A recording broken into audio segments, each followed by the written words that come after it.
All right, welcome to The Explainer. Today, we're diving into the story of a man you think you know, Nelson Mandela. We're going to look at his incredible and really complex journey, a journey that didn't just change him, but completely reshaped a nation. But before the world knew him as Nelson, he had a different name. His birth name, a Xhosa name, was Rolihlahla.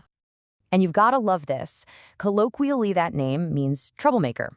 I mean, how perfect is that? It's almost like his entire life was foreshadowed in that one word. It really hinted his whole story, an evolution from a disruptive force against a terrible injustice to a global symbol of peace. Okay, let's get into it.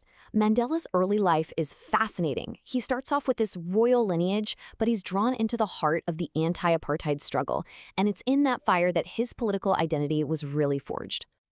So he was actually born into the Thembu royal family, so he was already on a path of influence. He goes off to study law, but his real calling was in politics.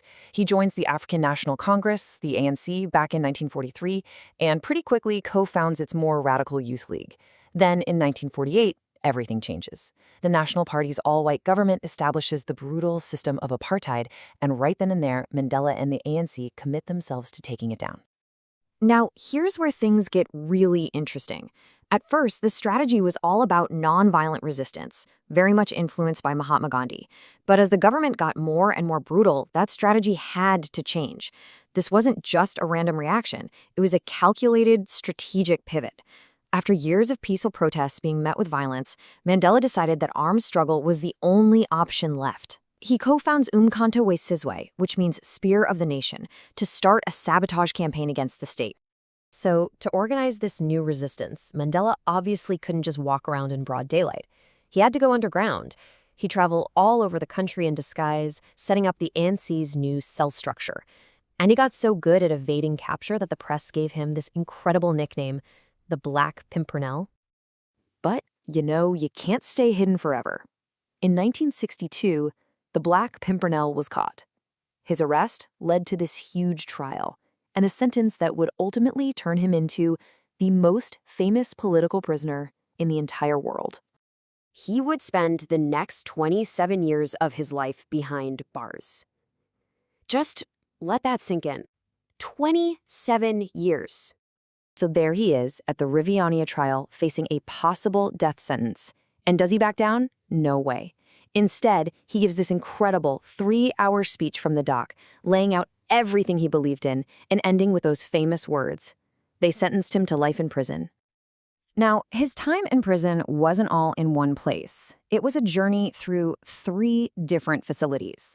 The biggest chunk of it, 18 absolutely brutal years, was on the notorious Robben Island. Each prison was a different chapter in his story, all while the international campaign for his release was just getting louder and louder. I mean, Robben Island, this place was designed to break people. Prisoners were forced to do hard labor in a lime quarry. The glare from the sun permanently damaged Mandela's eyes. But here's the amazing part. Instead of breaking, they resisted. Mandela led hunger strikes. And they even started what they called the University of Robben Island, where prisoners would teach each other. They turned a place of punishment into a center of learning. So by the late 1980s, South Africa was basically a pressure cooker, on the very brink of a racial civil war.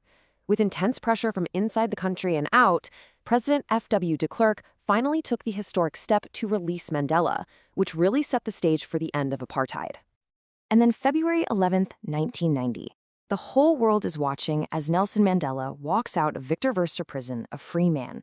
And in his very first speech, he talks about his commitment to peace, but he also makes it crystal clear that the armed struggle isn't over yet. The fight had just entered a new, really uncertain phase. So just because he was free, that didn't mean everything was suddenly fixed. Not even close. The road to democracy was full of violence and, you can imagine, a ton of distrust. These super tense negotiations called CODISA began between the ANC and the government. In '93, Mandela and de Klerk actually won the Nobel Peace Prize together for their efforts. And just a year after that, South Africa held its first ever election where citizens of all races could finally vote. Now, as South Africa's first democratically elected president, Mandela had his biggest challenge yet. He wasn't just a revolutionary anymore. He was now Madiba, a term of deep respect from his clan, now used with affection by everyone. And his job was to somehow unite a deeply divided rainbow nation. To really get what he did next, you have to understand this one symbol. For decades, the national rugby team, the Springboks, was this beloved institution for white South Africans and an absolutely hated symbol of apartheid for the black majority. So you can imagine what it was like when South Africa hosted the 1995 Rugby World Cup. The racial tension was sky high. The whole country was on a knife's edge. Everyone was wondering, is this new South Africa just going to collapse back into the divisions of the old one? And this is where Mandela makes this incredible, strategic gamble. Instead of getting rid of this hated symbol, he embraces it. He personally goes to the black communities and encourages them to support the Springboks, the team of their former oppressors. This moment just perfectly illustrates his political genius. At the World Cup final, Mandela walks out onto the field wearing a Springbok jersey. And after South Africa pulls off this stunning victory, he presents the trophy to the team's white Afrikaner captain. I mean, it was this massive moment of reconciliation. That single gesture won the hearts of millions of white South Africans and really helped secure the future of the Rainbow Nation. But, and this is a big but, his presidency was not a fairy tale ending. His legacy is way more complicated and far from simple. To really understand the man, you have to look at the whole spectrum of debate and criticism that surrounds him. His life really did inspire a whole range of views. You had critics on the right who called him a communist terrorist, especially in the West because of his associations with leaders like Gaddafi and Castro. Then you had the millions around the globe who saw him as a moral icon, the father of the nation. And yet there were also critics on the left who felt he was too quick to reconcile with apartheid supporters and that he didn't do enough to fix the deep economic inequality that was left over. His incredible story really forces us to ask this tough question, doesn't it? How should we remember a leader who was both a revolutionary fighter and a peacemaker? Is it possible to be both?